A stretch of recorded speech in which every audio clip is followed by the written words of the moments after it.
Sahana Vavatu Sahanau Bhunaktu Sahaviryang Karavavahai Tejasvinavadhitamastu Ma Vidvishavahai.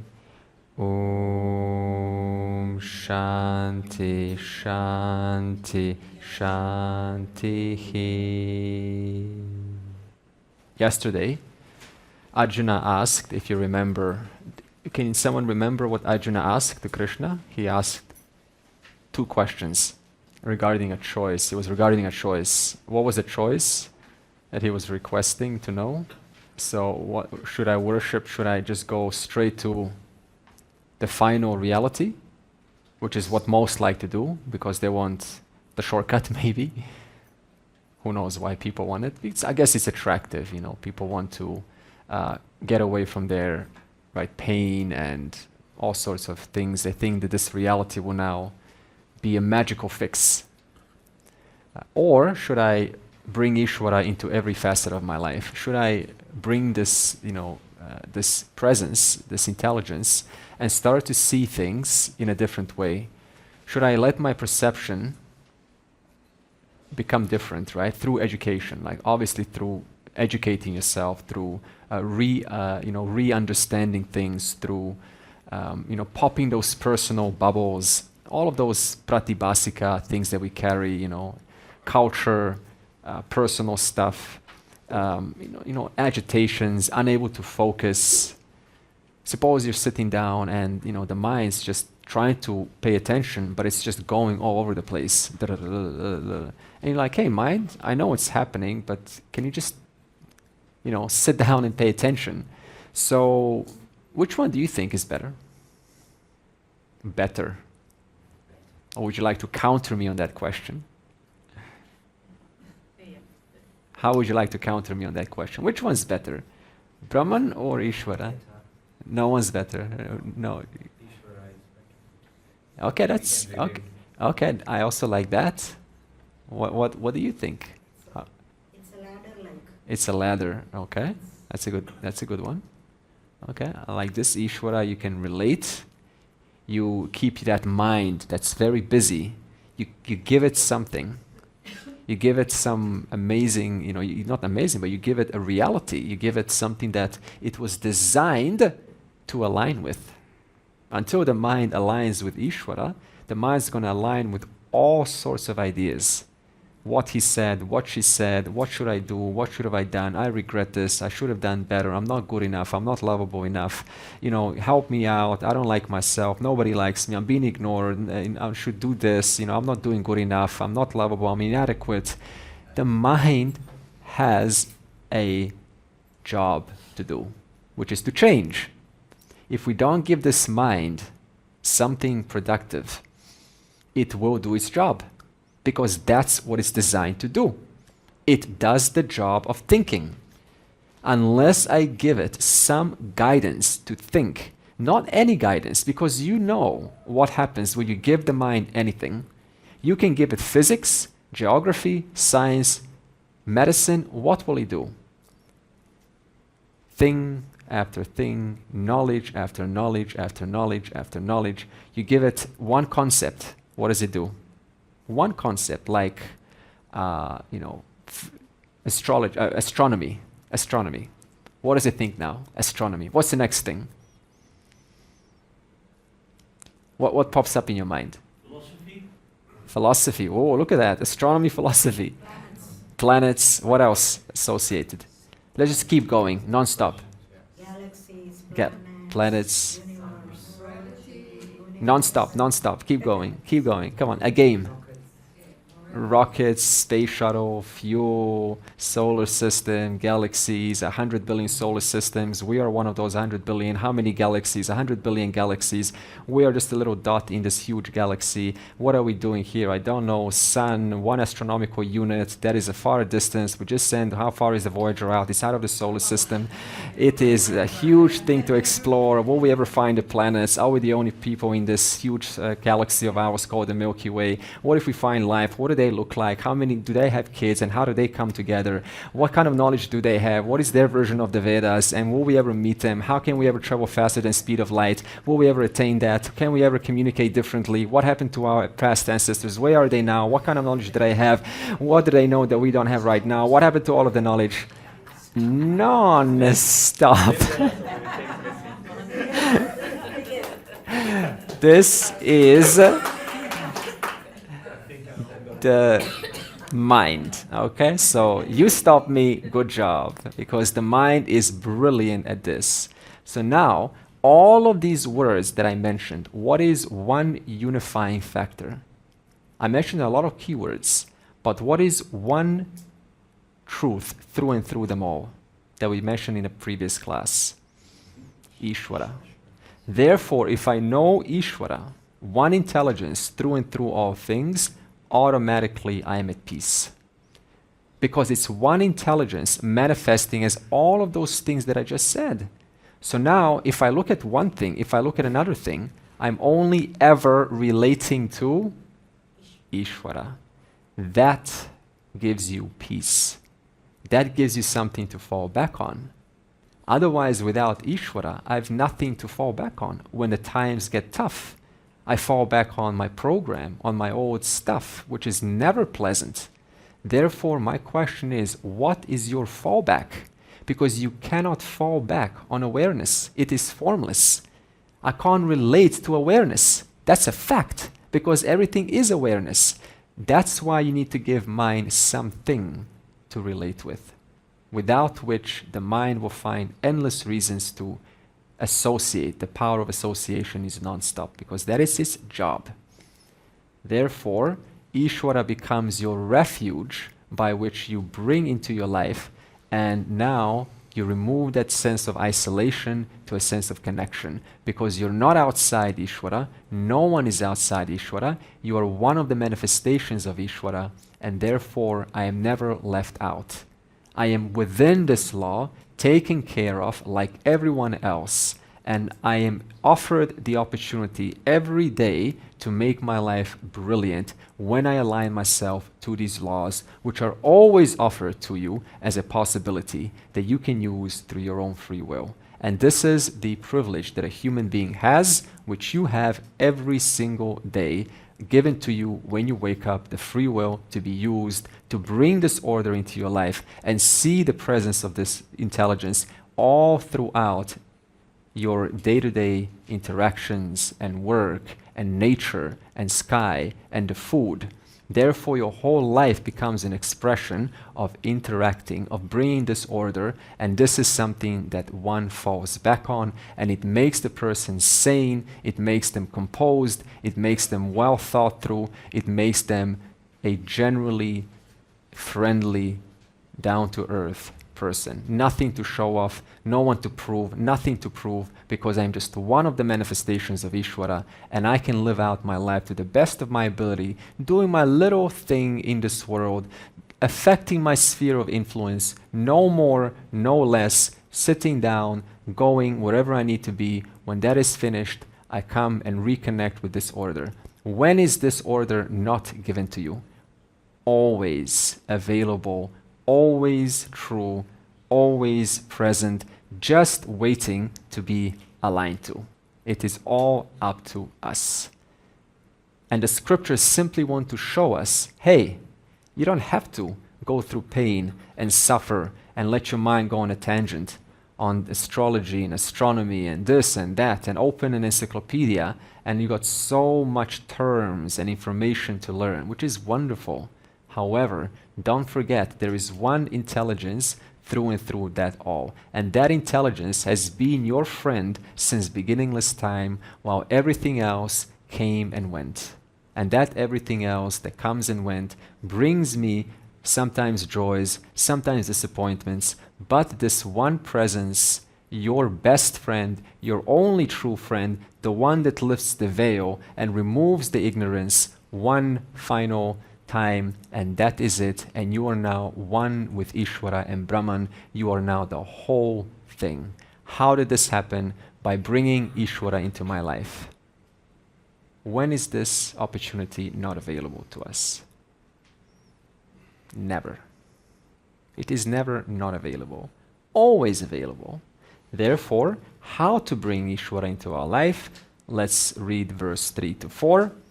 Ye tu aksharam anirdeshyam avyaktam paryupasate sarvatragam achintyam cha kutastham achalam dhruvam sanniyamya indriya gramam sarvatra samabuddhayaha te prapnuvanti mam eva sarvabhuta hiterataha. Okay, so again, here Arjuna, as we said, he asks, who are the best of yogis? He wants to know, we all want to know, those who think of Ishvara or those who bring in Brahman into their life. And Krishna's answer is that if you ask that question, then you're presupposing that if you bring Ishvara into your life, you're excluding Brahman. Therefore, the question itself has a slight room for correction. Now, Krishna's response in verse 2, that means yesterday, he specifically referred to himself as me, being Ishvara, intelligence. And in verse 3 to 4, he now says, while you're thinking of me, the intelligence through and through all things, don't think that you are missing out on Brahman. Because wherever I am, there my truth is. And since I am much easier to relate with than that which is formless, that is a double gain for you. Because not only are you gaining mental benefits, you're gaining devotion, you're gaining that nice, comfortable fallback, but also simultaneously you are including the truth, the final reality. So that's a double bonus by bringing Ishvara into your life. Don't think you're excluding Brahman when you think of Ishvara. That's Krishna's response. Isn't that a nice response? Now, let's look into Ishvara just a little bit deeper. And we have generally covered today in Atma Bodha what is Ishvara. And we said that Ishvara is intelligence which manifests as laws, which are manifesting as biological laws, physical laws. I mean, gravity and how, physics works, and gravitational laws, and physiological laws, and thermonuclear laws, and all sorts of laws that are subject matter of science. And they love this stuff. I also love this stuff because it's just so, interesting. And it is also the forms which are intelligently put together, which are participating together, interacting together by the help of these laws. So Ishvara is both the laws, or manifests as the laws, and the very forms which are within these laws. So if you have two objects that are going high speed together, they will have a certain impact. And this impact will determine how fast they go, will determine how big is the impact. Now, who chooses that? Who chooses how much the impact will be? Who chooses the speed of light? Oh, you do. Okay, she was like this. Yeah, good one, good one. Yeah, exactly. Yeah. Although, and see now, what's the difference between Ishvara being all knowledge and all power? Everything is a manifestation of Ishvara. However, you and I are limited knowledge, limited power. So this is why, even when we say the wise person is not different from Ishvara, the mistake is that to think then the wise person is supposed to know exactly what Ishvara knows. I'm supposed to know the past, the present, and the future. This is a mistake. As an individual, you will always remain limited knowledge, limited power. We don't even know what's going to happen 5 minutes from now, what will be your thought? Look at this. We think we're in so much control of our lives. Our own thoughts, I don't know what's going to be 5 minutes from now. This means it is not entirely in my control. There is a much larger order called the psychological order, which governs, and your karmic connections, your prarabdha, which governs what kind of flow of information will suddenly show up in your mind. Therefore, it shows you there is a certain kind of an order that you are helpless to. And at the same time, you have certain amount of control. You can do something at the same time. Therefore, both of them are true. There's a certain prarabdha, a certain karmic connection, but there's also free will. Okay? Now, we also said that Ishvara, when I say all knowledge, all power, these are not descriptions of Ishvara, such as saying, these are called defining words. All knowledge, all power. Sarvajna, Sarva Shakti are defining words. What do I mean by this? Qualities. Yeah, good. So, I'll explain. So, if I say Ishvara is all loving, think about this. Ishvara is all loving. What does this mean? Yeah, this exact. Why not? If I attribute loving, all beneficent to Ishvara, then what should happen? Because Ishvara is the whole thing. Then everyone should be loving each other. There should be love all the time, because everything would be, expression of Ishvara. And then you have to now account for evil, lack of love. Now, what are you going to say to that? The devil. Now, where does devil fit into the whole big picture? So just one small deviation from understanding of what Ishvara is, the whole life changes. Now I have to account for all of the evil, and the evil belongs to some devil. And now, since Ishvara seems to be having the lower hand, and evil seems to be getting the upper hand, at least that's what it seems in the world. Now, if even Ishvara cannot beat the devil, then what to say about you and I? Then why should I act in this world? Why should I participate or be a contributor? If Ishvara is losing out, what's the point of doing anything? One deviation away from Ishvara, the whole life changes. Therefore, these are not words to attribute. These are not attributes of Ishvara. They are called defining words. If you want to know what Ishvara is, it is all knowledge, all power. So basically, it includes all the good, bad, and the ugly, everything. Now the question is, what about the good, the bad, and the ugly, which is a good movie I watched. Have you watched? Yeah. Clint Eastwood, right? So, see, suppose there is a person who has grown up and they were indoctrinated with some alcoholic parents and abusive parents, and they grow up later on. Now, that person who is, a little bit hurtful towards others, they carry a brain. They carry brain cells made out of the same material that a saint carries. Both the saint and the criminal, they both carry the same brain, the same physiology, the same organs, the same everything. They have equal opportunities. They're given the same organs. The doctors are going to understand them equally. Now, what is Ishvara? What we call Ishvara Srishti. What is Ishvara here? What is empirical in both of them? The brain, right? The brain. Neither the saint made his brain, put cells and put them all together. Neither the other fella put his brain together, put his lungs together, put it all together. They were both given equal organs, equal opportunity. Now, what happened with this person who we say is the ugly one?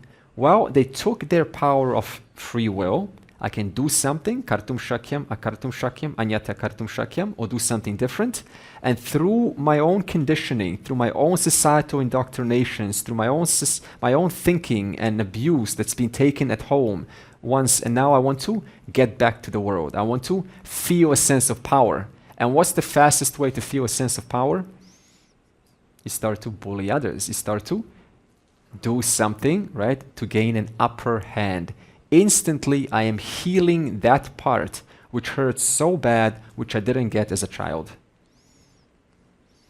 Now, who's doing that? Is Ishvara doing that? Or is the person's own free will causing that?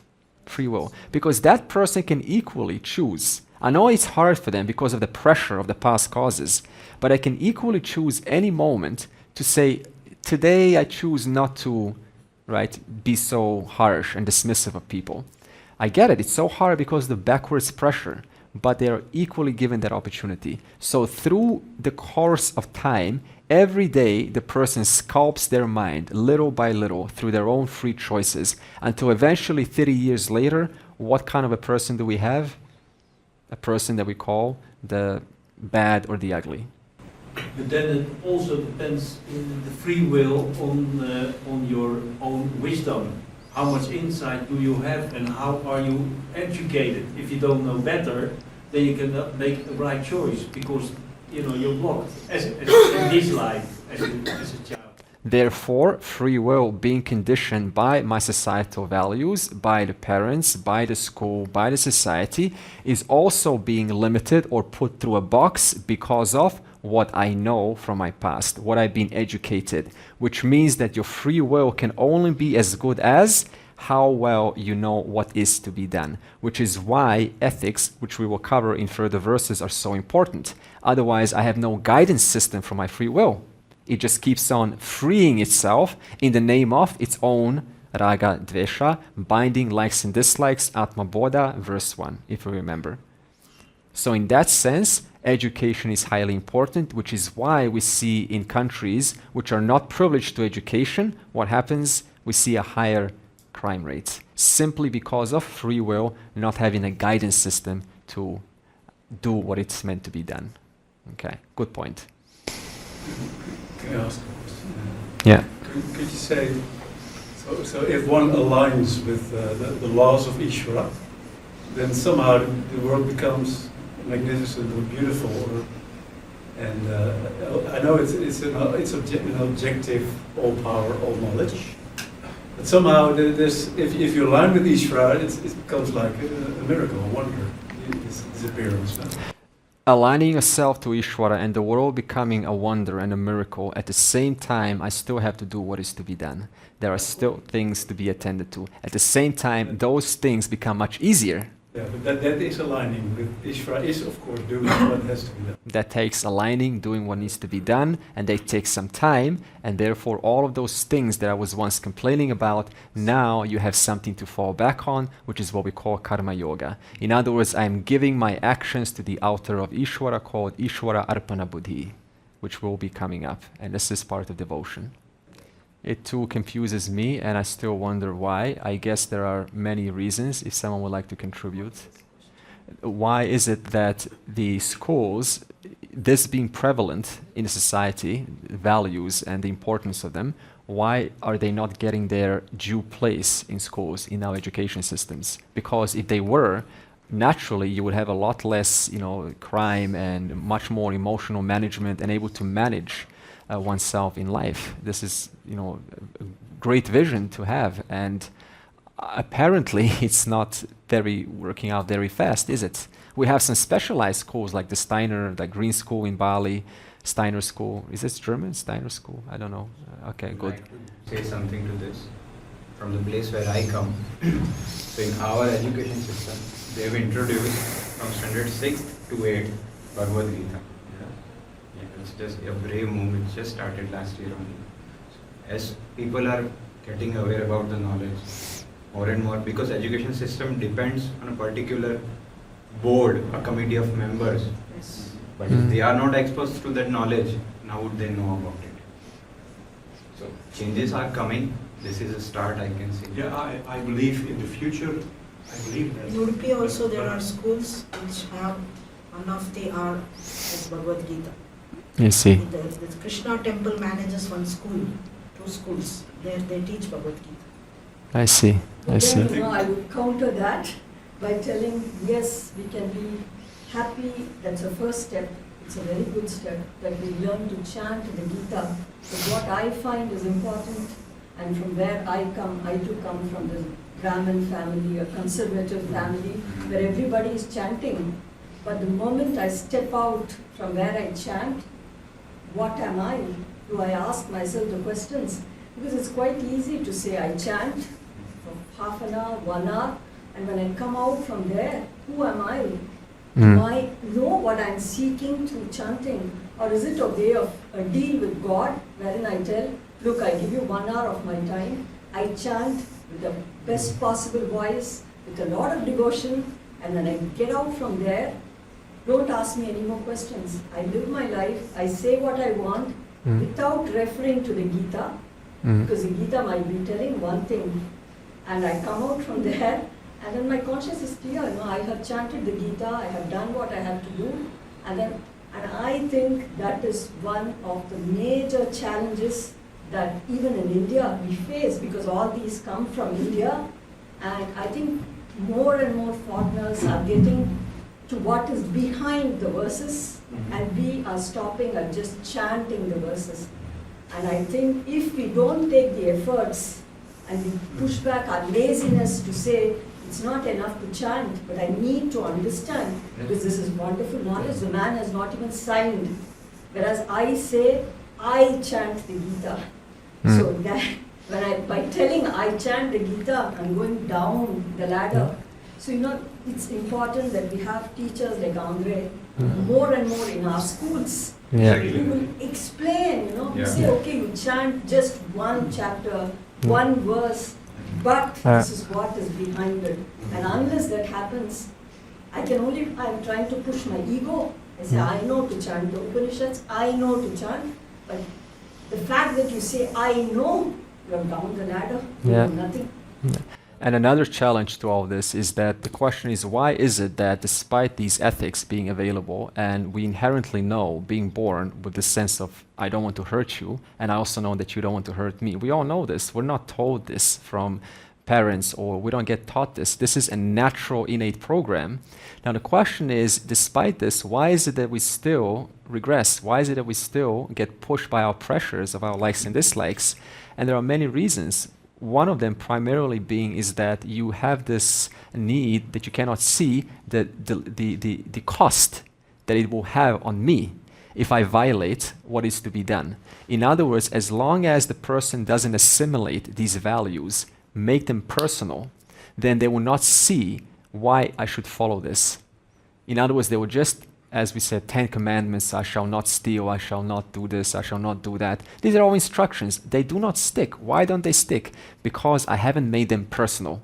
The moment they go from public to personal, and that requires thought, now I see, it is in my interest to follow these laws and do what is to be done because they're only going to help me. Now the person is going to start following them. So besides just teaching what the ethics are, the person has to understand very well and firmly why I should follow them. They have to become personal. And this is the whole topic of chapter 13, verse 3, 8, 9, and 10 of what it takes to make the person firmly grounded in these values without wavering, without compromising when there's an opportunity. The moment there's a temptation, I switch out. Why do I switch out? Because I haven't understood the cost of these values, of being violated. Therefore, the primary target then becomes, what is the real value for me by sticking by these values? And they are huge. As I said, by the time you hit 50, then we have midlife crisis. Why? If not all of us, but why? Because the person has basically done everything, kind of got married, got children. They've seen basically a lot of the world. And they come to a sudden recognition and say, hey, I've done so much and I've given so much, and yet I still feel partially empty. There's something still missing in me. And now, by then, they've got all of these years in their track record, and they haven't taken the time to bring some bigger reality, something like Ishvara, into their life. So they've got no fallback. And now the person falls into this sort of a mode of what now? I feel alone. I don't have anyone to go to. Therefore, bringing Ishvara has so much benefits into your life at all times, at all ages. And you're right, this should be taught in schools. Should is a strong word. We've been saying this should for centuries, and this is how it is still. It also, I mean, the strength and the hardwiredness of ignorance, especially in these times of distraction, desire. I mean, the yugas are building, so it's Yeah. not. It's becoming. It's not easy. I see the world where my sons Yeah, grow yeah. up. I tell them subtle things, you know. Mm. But yeah, there's the objects are a strong Yeah, pulling force, and that's on a global scale. yeah, I even yeah. see now India is also quite a bit changing. Yeah, yeah, There's more and more global culture coming in. Everybody's on their Yeah. phones. yeah. Much harder. Airports, it's you know. And that's, They are not ready yet, but But it's I think it's a normal universal. Well, it's loops. In different times, once or in the next. Yeah. I don't know.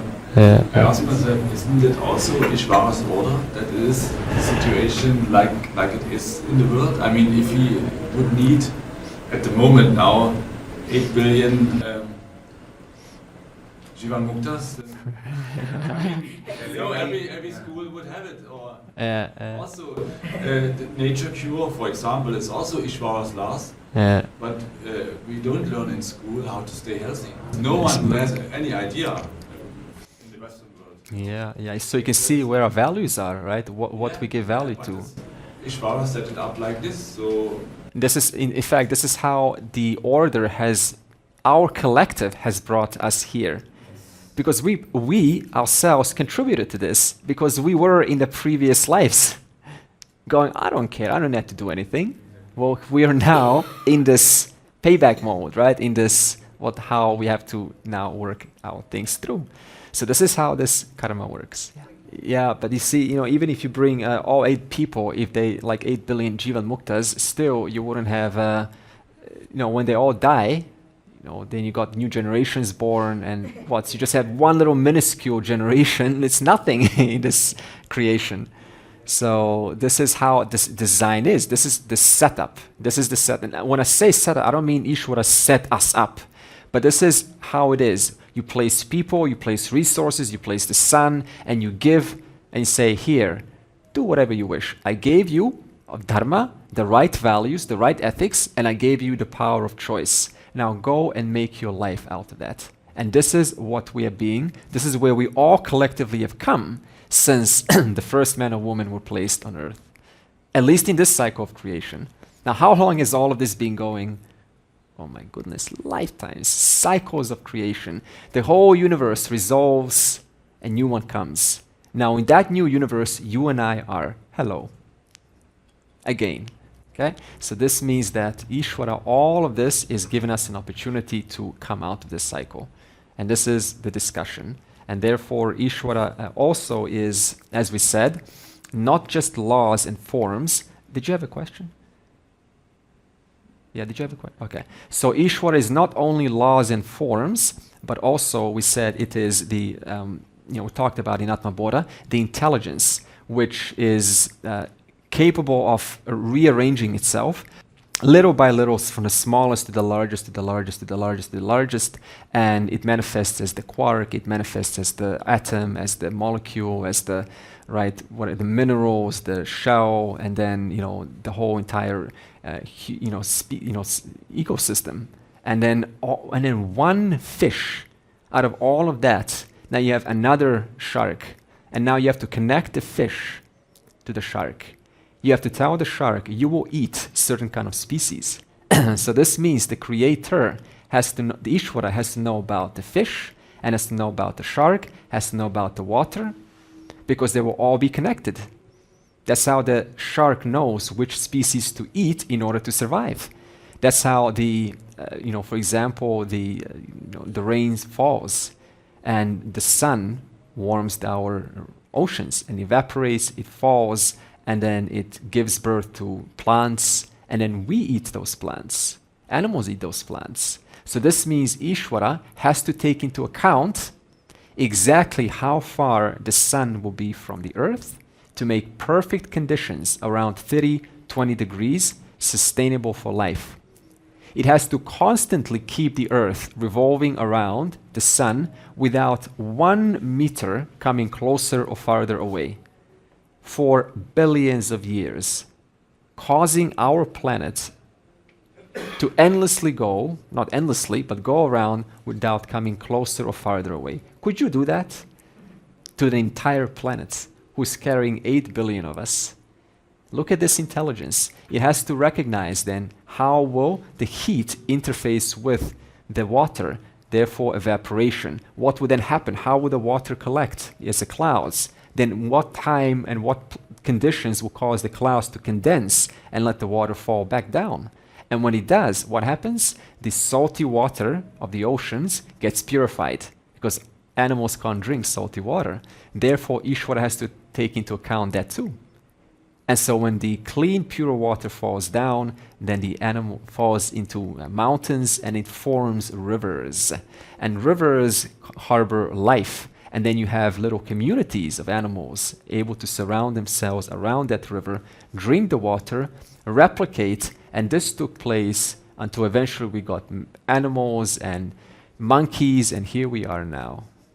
All of this, Ishvara has to take into account. The sun, the distance, the earth, the plants, the air, the oxygen, carbon dioxide, ozone layer, how to protect us from solar radiation, what's going to happen. Distance from the sun has to be kept into account in order. How strong will the gravity be? How much your heart has to beat to negate the effects of blood being pulled down by gravity and being pulled back up into your brain. It has to account that too. It has to account if you go up into the higher heights, then your heart has to automatically start pumping more. It has to account that. Automatically your air sacs in the lungs open up to gain more oxygen because there's a lot less air as you go in higher altitude. Who chooses all of this? We just drag this instrument to a higher place, phenomena take place. All of this is psychological, physiological laws built in by the order of Ishvara. Think about what this means. I am totally dependent upon Ishvara. Totally. My whole life has been nothing but dependence upon Ishvara in the form of parents, society, dharma, karma, learning, ascertaining this knowledge. All of that was Ishvara. It's you're talking about Ishvara. You make a very beautiful picture, with the monkeys and the forest and the waters that run down the mountain. But what we see at the moment is not very positive behavior from mankind. Yeah. So that is something, you could say the same thing, that Ishvara is also, making these people, say in the White House, there is a choice, or in the whole world that people are not aware of what they do to the planet. That should be in the scheme of Ishvara. Yes, however, okay, I understand what you're saying. However, let's just make a little distinction. It's not like Ishvara has scripted this. Ishvara doesn't script things out. It's our collective that we choose what is to happen tomorrow. In 2001, plus and minus, Al Gore was doing the inconceivable truth on the global warming effects, and one of the students in his class asked him, what's going to happen to our world climate in 100 years from now? And Al Gore responded, I don't know, it depends on our collective total. What we do as a result of seeing this video is what's going to happen 100 years from now. If Ishvara could come down and you ask Ishvara, suppose it was a person, what's going to happen 100 years from now? What is Ishvara going to say? I don't know. I don't know. All knowing doesn't know. Why? Because we are contributors in this vast scheme of things. Therefore, we're not outside it. So everything that is within Ishvara affects everything else because we're not outside the order. Like the wave. One wave falls onto the other wave. There's a ripple effect, affects every other wave around. Like a butterfly effect. It carries forward. So this is how it works. There's no such thing as scripted, and it's all meant to work out like this. Now, because you and I don't have total control over this massive world, where is our locus of control? In your own life. Yeah, that is what it ultimately comes down to. And that's what Vedanta brings you down to. What little can I do? It may not be much, but I can still do something. That's all that's being asked. That's all Krishna is asking Arjuna. We're all Arjunas. Just do your little thing. When he says fight, he's not saying go and commit murder. Arjuna was a kshatriya, a warrior. That's his swadharma, his duty. Your swadharma is different. So Krishna is saying to you, hey, go fill out the spreadsheets. Hey, go and do some work. Go and travel. Go and learn. That's your swadharma.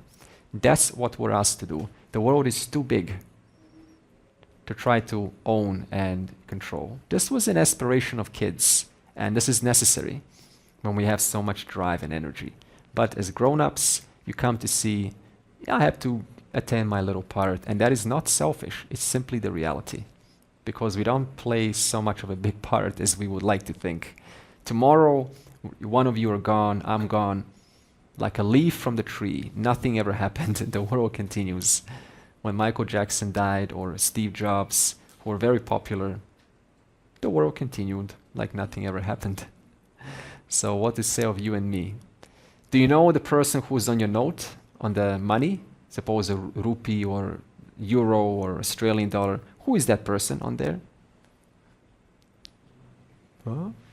Look at this. Money being the most precious commodity, and we don't even know the face of that which is so precious. We don't even know their history, their name, nothing. So what to say about the rest of us?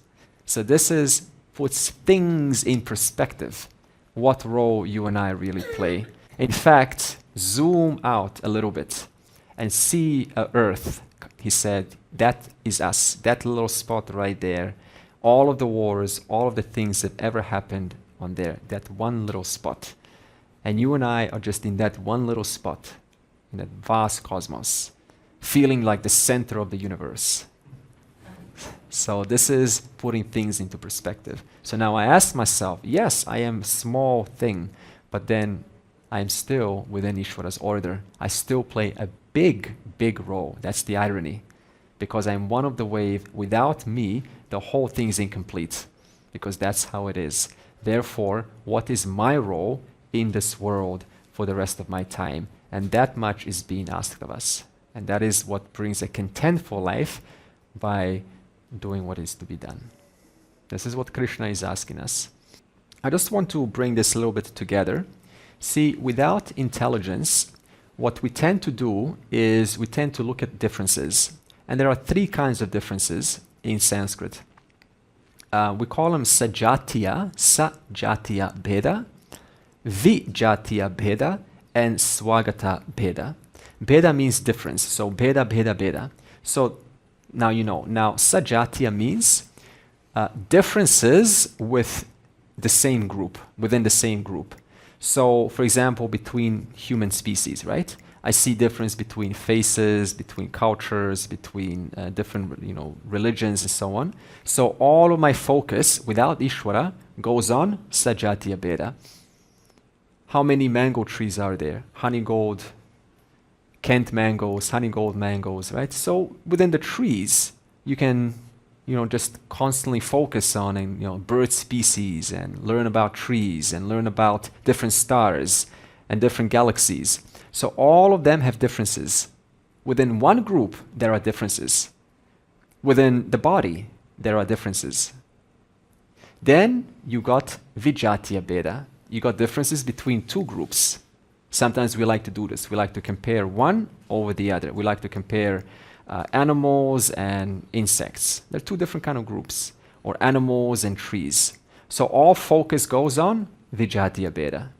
Let's look at animals, let's look at buildings, let's look at photography, let's look at medicine, let's look at architecture, let's look at music. So many things to look at, vijatiya bheda. Two groups, different. And swagata bheda.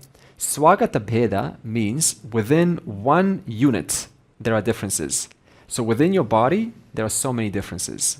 There is lungs, spleen, kidneys, heart, right? There is throat, esophagus, internal, external limbs, so many differences to study just in one single unit. This is amazing. How long could you spend just studying the body? A long, long time. How long can you spend just studying the life cycle of, water, right? Life cycle of any species. In fact, this is what we do. A vet studies the life cycle and the health of animals, of pets, dogs and cats. And a lot of time can go in just that. Now, by bringing Ishvara, you recognize as all these three differences, what do they have in common? They're all intelligence. They all resolve into one intelligence. So at the level of categories, Sajatiya, Vijatiya, Swagata, Beda, there are differences. At the level of intelligence, there is oneness. Think about what this means in your life. Again, I understand how easy it is to focus on differences because we're so trained to do that. So what we're being asked by Krishna is to take a moment and start to bring this more actively into our lives. And as we do that, your life really starts to become a lot easier, a lot more devotional, a lot more easier to cope. Because what is it that agitates the mind? Sajatiya Beda, Vijatiya Beda, Swagata Beda. Differences, differences, differences. This is the big mind management thing that's going on. Managing the mind. Why? Because it's got nothing to fall back on. Therefore, at a level of intelligence, which is a lot easier to relate with than awareness, you gain instant mode of relaxation and a lot easier mode of coping with challenges. How do you bring Ishvara into your life? Would someone like to, suppose I say to you, how do I bring Ishvara into my life? Thinking about it. Thinking about it? Again and again, repetition. Good, good, good. Helping others. As long as you recognize that which you're helping is a manifestation of Ishvara. Otherwise, a lot of people help others. But if they don't see manifestation of Ishvara, it is not karma yoga. It is now just dharma, just doing good. That has no spiritual benefits. So to convert an ordinary action into a spiritual benefit, you have to actively recognize, who says think, think, think again and again, actively recognize that I am a participant within Ishvara's order. And then let it go, and then do what has to be done. So initially it requires effort, because we're so used to just go and attend to our duties and we come back. And I guarantee you it's going to happen tomorrow. To everyone. You're just going to do like you've always been doing, and then try to catch yourself. Just once is enough. It's got a compounding effect. Talking to Ishvara, yeah, beautiful. Doing every work as Ishvara, for Ishvara. Doing it for Ishvara, because the whole Seeing thing. Ishvara in everything. Seeing Ishvara in everything. Even right now as I'm looking at you. Praying before dinner, that's an opportunity. How many times? 3 times a day opportunity. Yeah, or whatever. 2, 1. Okay? Gratitude also. I like to go for nature walks back home in Australia because we have so much open space. And every time I go out, I go barefoot. I like to feel the ground. I've been doing this for many years. And I just like to look at the trees and acknowledge the trees, but instantly my vision goes right through cognitive understanding. This is intelligence manifesting before me. This is my favorite practice. And I have something called catch and release. Catch and release comes from power of now, where you become completely present to the empirical world, which is Ishvara. And what I do is I catch the sound and I instantly let it go. And then I catch another sound, instantly let it go. It happens so quickly like this. And it causes you to be extremely present to the now. Why? Because what does the mind do? It catches and it holds on. You see this? This is what we've been training our mind to do. Catch one thought, ruminate, ruminate, ruminate, ruminate. 1 minute later, let it go. Catch another thought. In other words, how long are you present? Not present at all. Where does presence come? I catch, I release instantly. What remains? I. Brilliant exercise. I love to do this in nature walks. Catch and release.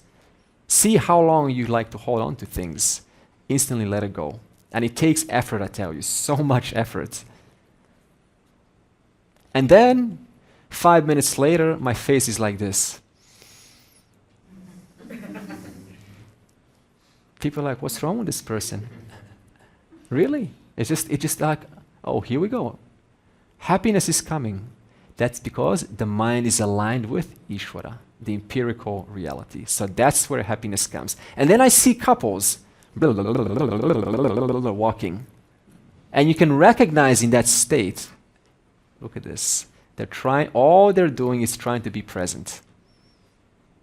But I'm being present for free. I don't need a partner for that. See, all we're ever trying to do is make love to Ishvara. Because it is the most attractive thing. That's what Shiva means. That which is most attractive. All we're trying to do is connect to Ishvara. That is where love, where beauty is. And finally, what's the relationship between Ishvara and Brahman? We have spoken about. Would someone like to answer this? What's the relationship between Ishvara and Brahman? Brahman is the ultimate truth of Ishvara. And using technical words that we used on the board, the Adhishtanam, yep, and what kind of a relationship is it? It's a Satya Mithya relationship. That means wherever there is Ishvara, wherever there is form, what form? Any form you want right now, any form, that's exactly where Ishvara is. Wherever there is Ishvara, its truth is there as I am, which is known to everyone. It's self-evident, swataha siddha, swayam prakasha, self-luminous. Swayam prakasha, self-luminous. That means it illumines itself by itself. A summary. We see differences, remember. What is the unifying factor in all differences? Ishvara. What is the truth of Ishvara? Atma. Who am I, that very Atma? How is that known to me as self-evident I? That is reconciling differences. Let the differences be. Leave them alone. They are meant to be differences.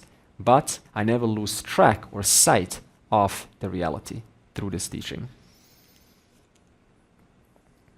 And finally, it's like taking an example of an ocean and a wave. A wave, you are a wave within the ocean. And you're abiding by the ocean's rules. You have to, for your own good. You don't have to, but there's consequences.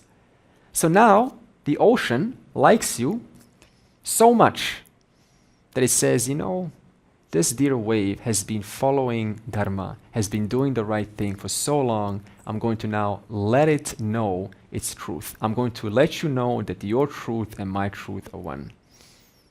And the wave gets blessed. And that's what we call Ishvara's grace. Because you have done the work. It's like a hotel.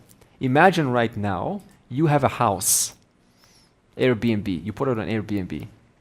And you invite 5 guests into your house. And the 4 guests are being the good, the bad, and the ugly, right? So these are the bad and the uglies, the 4 guests. They're not paying attention to your rules. They're giving a hard time. They're very loud. They're sort of trying to do the best they can, but man, they just keep on kind of disturbing. Now, one of those guests is like so well-mannered, so civilized, so gentle, so modest. What are you, as an owner of your house, what kind of a response will you innocently have towards that 5th guest? As they start to talk to you, as they start to just sort of sit down with you, and they say to you, hey, I've told your 4 other guests to keep quiet, they're not listening, but I did the best I could. And you're like, oh, thank God, thank you so much. And this relationship develops between you, the creator of your house, and this guest. And you start to fancy them, you start to like them, you start to appreciate them. And then one day when you're feeling lonely, you say, hey, who will I pick out of these 5? Now, are you being unfair or fair? Or you're just innocently picking the 5th one because of their own composure, their own devotion to you. You innocently feel helpless to say, hey, come with me. Go on a walk with me. And one day, you like them so much because they're so well-mannered. You say, I want to show you a special room in my house. Come. And on the room it says moksha. No one's been to this room before, but I like you so much, I just feel innocently compelled to show you. Come, I want to help you. Come. It's my special room. And you open the door, and they sit down, and you have a conversation, and their life gets transformed. Who earned that? They did. Why? Because they did what is to be done. They aligned with the laws of the Creator. It was not easy, but they persisted. And eventually they were graced with what's called Ishwara's grace, Ishwara Anugraha, Kripa. And this is how Ishwara opens the door for every one of us. Purnamadav Purnamidam Purnat Purnamudachyate Purnasya Purnamadaya Purnam Eva Avashishyate. Om Shanti Shanti Shanti.